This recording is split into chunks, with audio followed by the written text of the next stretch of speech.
밤 이렇게 시간이 안 가는지 정말 버스 안에서 going 이불 속에서 going은 언제나 너에게 going. Assalamualaikum warahmatullahi wabarakatuh. Halo, apa kabar semua? Perkenalkan, nama saya Rizka Trianisa dengan NIM 2310195 dari PGSD Universitas Trilogi. Dalam video ini saya akan menjelaskan tentang landasan-landasan pengembangan kurikulum. Nah, sebelumnya teman-teman tahu tidak mengapa pengembangan kurikulum harus memiliki landasan? Kalau belum tahu, simak videonya ya. Terlihat dari ilustrasi tersebut, ada sebuah rumah yang masih utuh dan ada sebuah rumah yang sudah runtuh. Jadi begini teman-teman, misalnya sebuah rumah jika dibangun dengan fondasi yang rapuh, maka rumah tersebut tidak akan bisa bertahan lama atau bisa saja rumah tersebut akan roboh bila diterpa angin kencang, gempa bumi, atau yang lainnya. Namun halnya, jika suatu rumah dibangun dengan fondasi yang kuat, maka rumah tersebut akan tahan lebih lama dan bisa bertahan dari terpaan gempa bumi, angin kencang, dan hal-hal yang dapat merusak lainnya. Demikian pula dengan kurikulum. Kurikulum harus dibangun di atas landasan yang kuat agar tujuan kurikulum tercapai. Sesuai dengan kebutuhan yang ada, video kali ini saya akan membahas tentang landasan-landasan pengembangan kurikulum.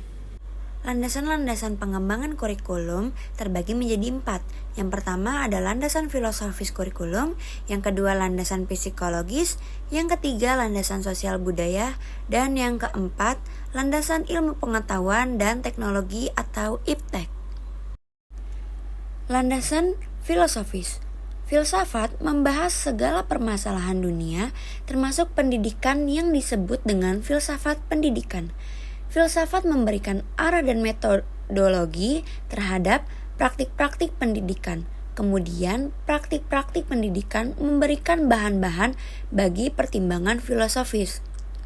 Keduanya sangat berkaitan erat dan hal inilah yang menyebabkan landasan filosofis jadi landasan penting dalam pengembangan kurikulum. Selanjutnya, menurut Permendikbud nomor 68 tahun 2013, landasan filosofis dalam pengembangan kurikulum menentukan kualitas peserta didik yang akan dicapai kurikulum sumber dan isi kurikulum, proses pembelajaran, posisi peserta didik, penilaian hasil belajar, berhubungan peserta didik dengan masyarakat dan lingkungan alam di sekitarnya. Jadi, dan filosofis tidak terpisahkan dari kegiatan pengembangan kurikulum karena berdasarkan landasan inilah ditentukan arah dan tujuan pelaksanaan penjajahan. Yang kedua yaitu landasan psikologis. Kurikulum dalam proses pendidikan yang terjadi adalah proses interaksi antara individu manusia berbeda dengan makhluk lainnya karena kondisi psikologisnya. Kondisi psikologis sebenarnya merupakan karakteristik fisik seseorang sebagai individu yang dinyatakan dalam berbagai bentuk perilaku interaksi. Menurut Hidayat, psikologi merupakan salah satu aja dalam pengembangan kurikulum yang harus dipertimbangkan oleh para pengembangan kurikulum. Hal ini dikarenakan posisi kurikulum dalam proses pendidikan memegang peranan sentral dalam proses pendidikan. Terjadi interaksi antara manusia yaitu antara siswa dan pendidik dan juga antara siswa dengan manusia lainnya. Yang artinya landasan psikologi harus mendasari penyusunan kurikulum karena psikologi berkaitan dengan perilaku manusia dalam pengembangan kurikulum. Minimal ada 2 landasan psikologi yang memengaruhi, yaitu psikologi perkembangan dan psikologi belajar. Keduanya diperlukan untuk merumuskan tujuan memilih dan menyusun bahan agar serta memilih metode dan teknik penilaian. Yang ketiga yaitu landasan sosial budaya. Landasan sosial budaya berkenaan dengan penyampaian kebudayaan, prososialisasi individu dan rekonstruksi masyarakat. Masyarakat mempunyai norma-norma yang harus dikenalkan dan mewujudkan peserta didik dalam membentuk perilaku karena peserta didik harus hidup dalam masyarakat. maka masyarakat harus dijadikan sebagai suatu faktor yang harus dipertimbangkan dalam pengembangan kurikulum. Selanjutnya, menurut Hidayat, mengatakan bahwa kurikulum suatu satuan pendidikan berfungsi bagi masyarakat dan pihak penggunaan lulusan kurikulum akan memenuhi hasil lulusan melalui penyusunan isi kurikulum yang sesuai dengan keahlian dan kompetensi lulusan yang dibutuhkan oleh masyarakat.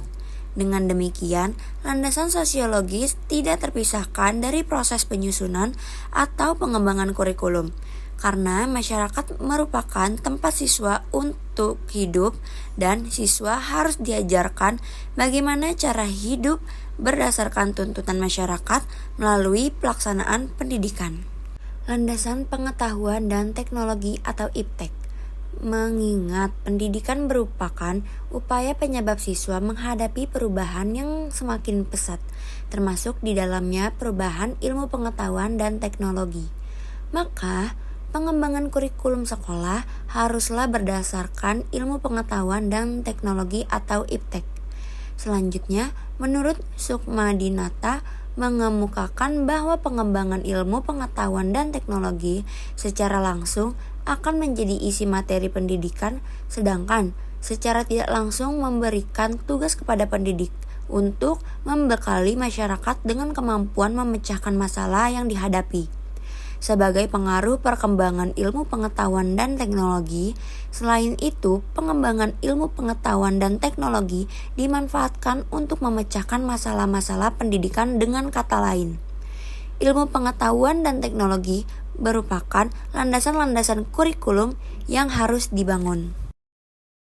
Kesimpulannya adalah landasan pengembangan kurikulum itu ada 4, yaitu landasan filosofis, landasan psikologis, landasan sosial budaya, dan landasan teknologi atau IPTEK, yang mana keempat landasan itu sama-sama pentingnya.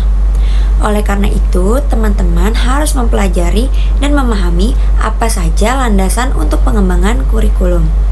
Paparan materi yang dapat saya sampaikan semoga dipahami dengan baik. Mohon maaf apabila ada kesalahan. Wabillahi taufiq wal hidayah. Wassalamualaikum warahmatullahi wabarakatuh.